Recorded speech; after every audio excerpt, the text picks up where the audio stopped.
Assalamu aleyküm. Bütün dünyadaki Uygurlarımga Ankara'dan salam olsun. Bugün Ankara'da tuncu olup kar yağdı kardeşler. Bana bu tuncu kardan bütün dünyadaki Uygurlar bilen birlikte huzurlanış için bu videonu çıkartaman.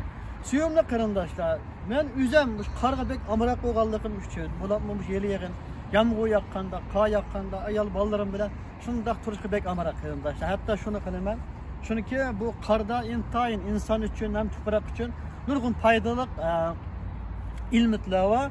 İnşallah çünkü peygamber hatta bu kar yağmuru Allah'ın bereketi deydi. Kar yağmuru kanç köp olsa yaz vaktinde molusol şunçu yakşı olur.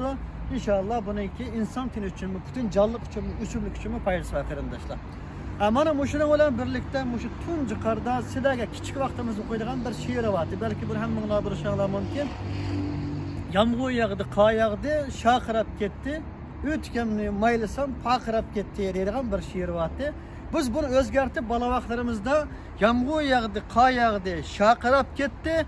Men Xitayni bir noysam vaqirap gitti deb o'qiydi qarindoshlar.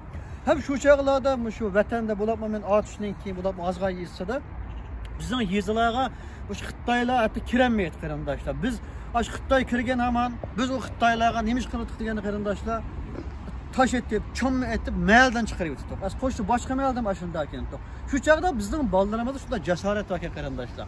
İnşallah bir kun keladi bütün tajovuz Xitoylarni vatanimizni qo'g'lab chiqarib o'tamiz. Bütün dunyodagi Uyg'urimga salom.